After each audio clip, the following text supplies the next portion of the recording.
यिनले भरे बेलुका यौन सिकेर यिनीहरूको उमेर त सानो छ, कलेजका भाइ बहिनीहरू छिमेकीमा बलात्कार गर्नु थाले भने म सायदतिर हुन्छु।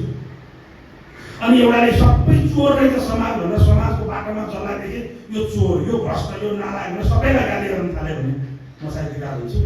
उसले चाहिँ मेरो देश त साले चुत्थोहरूको नालायक पतितहरूको देशमा जन्मेछु, धिक्कारेको भनेर गोर्खालाई गाली गरेको पढेको दिन, यिनले पढेको दिन म सायदतिर हुन्छु। मलाई कतिले पढ्छ पढ्दैन जान्दैन, जसले मलाई पढ्छ त्यसले मेरो देशमाथि गौरव गर्न सिकोस्, आत्मअनुशासन मान्न सिकोस्, गौरव गर्न सिकोस्, दुःख गर्न सिकोस्, लडाइँ गर्न सिकोस्। म त्यो म्यासेज दिन चाहन्छु।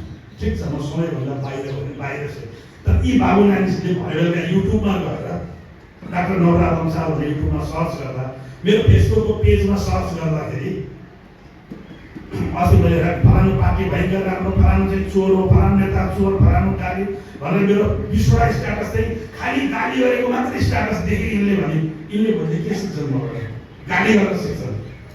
अनि मैले त्यो फेसबुक स्ट्याटसमा मेरो युट्युबमा मैले गाली मात्रै बर्साएको छु, यिनले त्यही सिक्छन्। जब मेरो फेसबुकमा यिनले जीवनलाई माया गरेको, प्रेम गरेको, सद्भाव गरेको, करुणा मानेको, सबैलाई जातलाई नहेर, अनुहारलाई नहेर, भूगोललाई नहेर हामी सबै मान्छे हौँ भनेको कुरा भेट्टाएको दिन चाहिँ यिनीहरूको असर नागरिक हुन्छ। मेरो कर्म त कतातिर जानुपर्छ नि, होइन? त्यस कारण त्यो बाटोतर्फ हामीले प्रेरित गर्नु चाहिँ जरुरी छ। यस्ता कार्यक्रमहरू चाहिँ त्यतातर्फ उत्प्रेरित गर्ने कार्यक्रम हुन्छ भन्ने मलाई लाग्छ।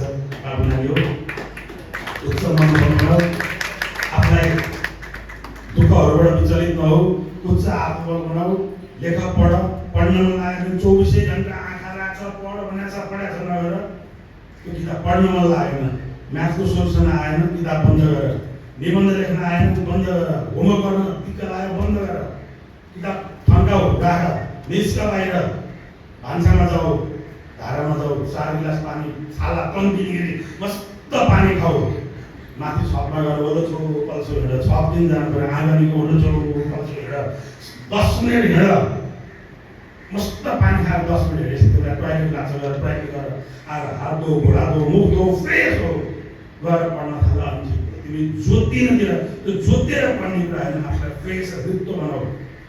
त्यो भरिएको भाँडोमा तिमीले अमृत हाल्न सक्दैनौ, यहाँ अमृत हालेर खाली बनाउनुपर्छ, पानी फाल्नुपर्छ। तिमीभित्र तनाव छ, टेन्सन छ, बाले के भन्छन्, आमाले के भन्छ, स्कुलले के भन्छ, साथीले के भन्छ, लफडा छ, त्यो लफडाको बिच तिमीले ज्ञान आर्जन गर्न सक्दैनौ। घर जाऊ, झोला राख, हातगोडा धौ, मजाले गर, घरको काम गर, आमालाई बाला माया गर, शिक्षकले भनेको मान, देशलाई माया गर। घर जाऊ, तिम्रो घरमा पिँढीमा यता कोदालो लडिरहेको होला, यता नाम्रो लडिरहेको होला, यता थुन्से लडिरहेको होला, आँगनमा ढुङ्गा होला, खरको मुठो होला, यता के होला। तिमीले आफ्नो घर सम्हाल्न सक्दैनौ भने देश बनाउँदैनौ।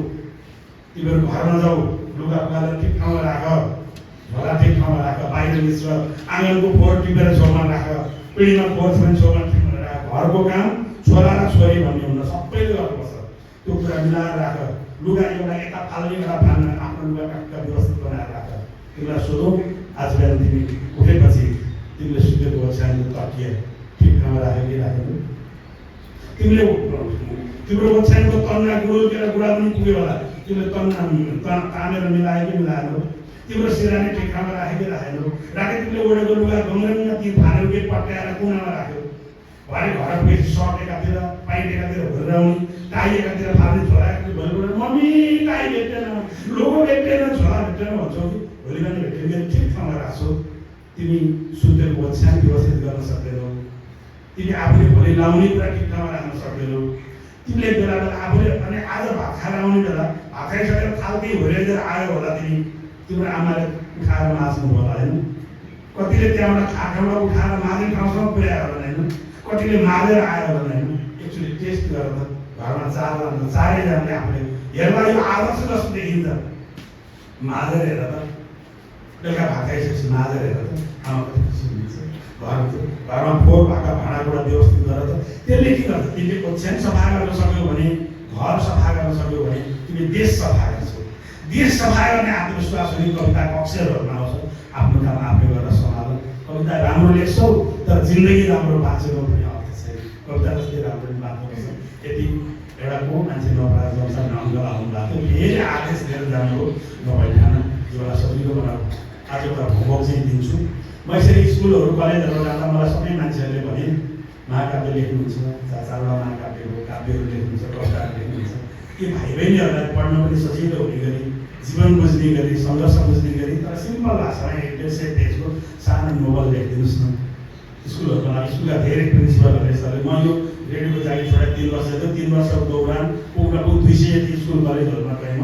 कतै 15-16वटा स्कुलले जोइन्टली कार्यक्रम गरेको, कतै इन्डिभिजुअल व्यक्तिमा आकार सबै पुगेँ भनेपछि मैले पछिल्लो चरण डाकेको रङ भनेर सानो एउटा नोभल लेखेको छु। अनि तिमीहरू 10जना गाईले 10वटा बोकेर आएको छु, तिमीहरूसँग सँगै बसेर अहिले फोटो पनि खिच्छु, मलाई मजा आउँछ। अनि त्यो तिमीहरूलाई कसरी ल्याइदिन्छु काठमाडौँबाट त्यो पढ।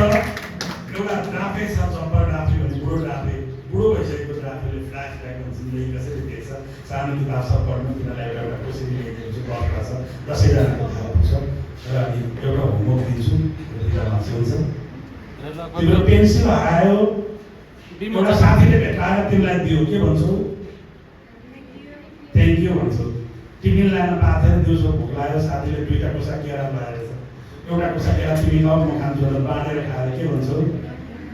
तिम्रो झोला माथि छुट्या थियो, भन्ने लाग्यो के भयो त माथि भन्ने लाग्यो तर किताब झोला ल्याइदिएको छु ला भनेर बाहिरसम्म कसरी ल्याइदियो, तिमी के भन्छौ? झोला ल्याइदिने, हराएको कलम भेटाउने, खाजा खानदिनलाई थ्याङ्क यू भन्नु। तिमीलाई जन्माएर हुर्काएर यत्रो ठुलो बनाउने आमालाई जिन्दगीमा कहिले थ्याङ्क यू भनेछ?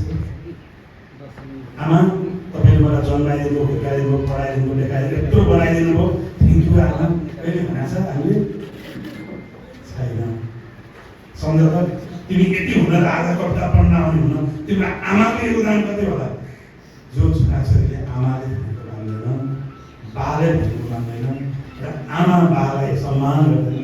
तिमी बाबाले भन्दा राम्रो अङ्ग्रेजी बोल्छ होला मान्छु, बाबालाई छिटो ल्यापटप चलाउँछ होला मान्छु, तिम्रो मेसेन्जर म्युट भयो भने आमा बाले खोल्न जान्नुहुन्न होला, तिमीले खोजिदिनु पर्छ होला जान्छु। यो समयले तिमीलाई सिकाएको कुरा सब ज्ञान होला, तर सम्झ तिमीलाई यति बनाउनको निम्ति तिम्रो बाबामा र तिम्रो शिक्षकको बहुत ठुलो भूमिका छ। बाबुआमाले मान र बाबुआमाको आदर्श हिँड मिल्छ भने आज खाएर गएर आमालाई गाला हालेर भन, आमा थ्याङ्क यू।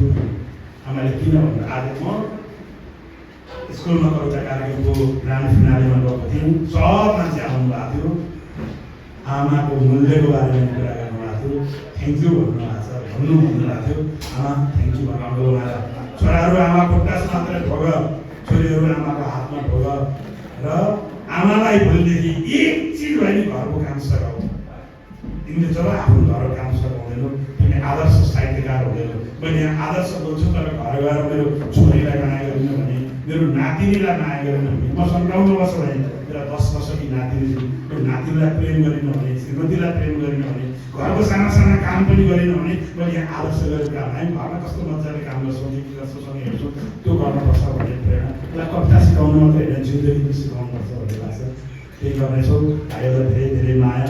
सर म्याडमहरू आउनु भएको छ, तपाईँहरूको ठुलो सम्मान छ, माया छ, सद्भाव छ र अरू साथीहरू सबै हुनुहुन्छ। शरणजी तपाईँलाई भेटेर बहुत खुसी लागेको छ, साँच्चै राम्रो।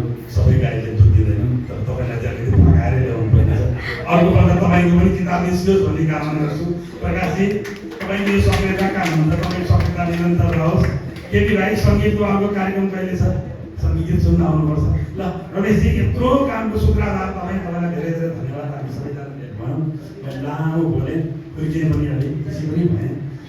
हामी सबै जहाँ छौँ सबै मिलेर आफ्नो कर्म गर्ने हो, जीवनलाई उत्सव बनाऊ, जीवन बोझ होइन, जीवन रहस्य खोजेर आफ्नो बाटोमा लागौँ। सबैजना धन्यवाद, सबैजना